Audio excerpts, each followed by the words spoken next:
बिहार में 20-25 हजार में लड़कियां मिलने का सच। बिहार में 20-25 हजार में लड़कियां मिल जाती हैं।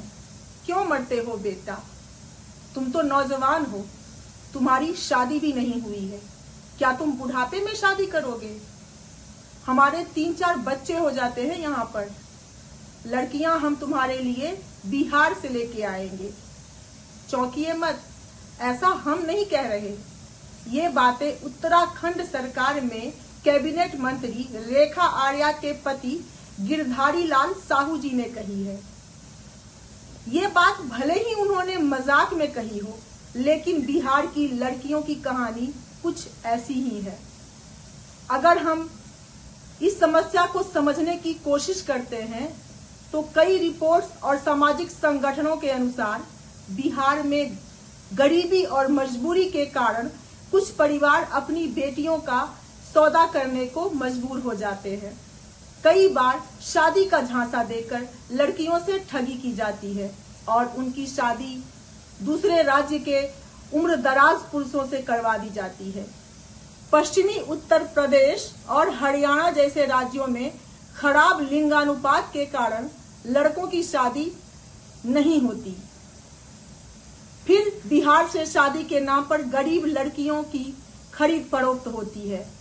कई दफे इन लड़कियों को देह व्यापार में भी धकेल दिया जाता है। उन्हें एक नहीं कई बार खरीदा और बेचा जाता है। इन लड़कियों को विदेशों में भी भेजा जाता है।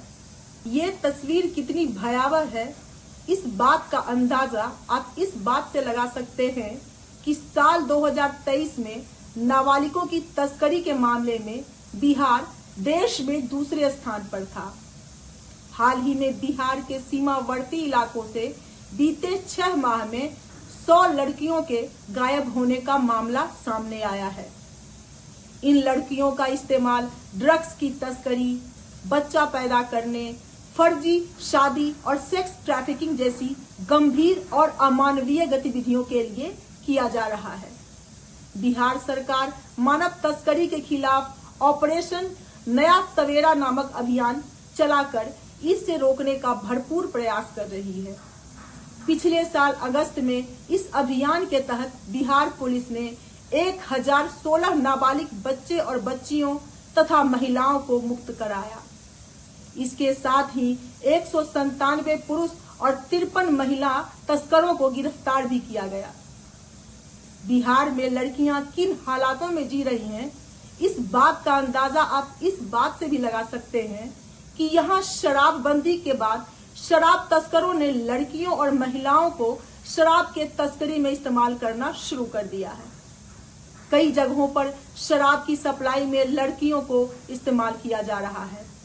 कानून की सख्ती और पुलिस जांच से बचने के लिए तस्कर इन लड़कियों को आगे कर देते हैं। बताया जाता है कि गरीब परिवार की लड़कियों को पैसों का लालच देकर इस काम में लगाया जाता है। कई बार उन्हें यह कहकर फंसाया जाता है कि लड़कियों पर शक कम होता है, इसलिए वे आसानी से शराब पहुंचा सकती हैं।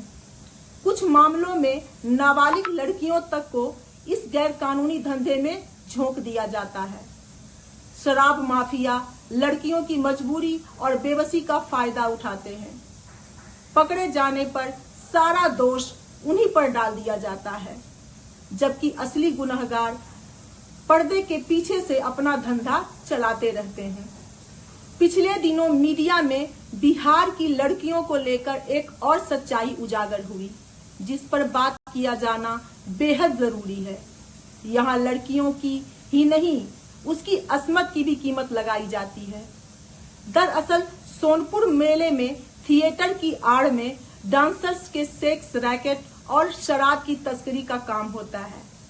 ऐसी खबरें बताती हैं कि बिहार में लड़कियों की स्थिति कैसी है, वो आखिर इस जाल में कैसे फंस जाती हैं।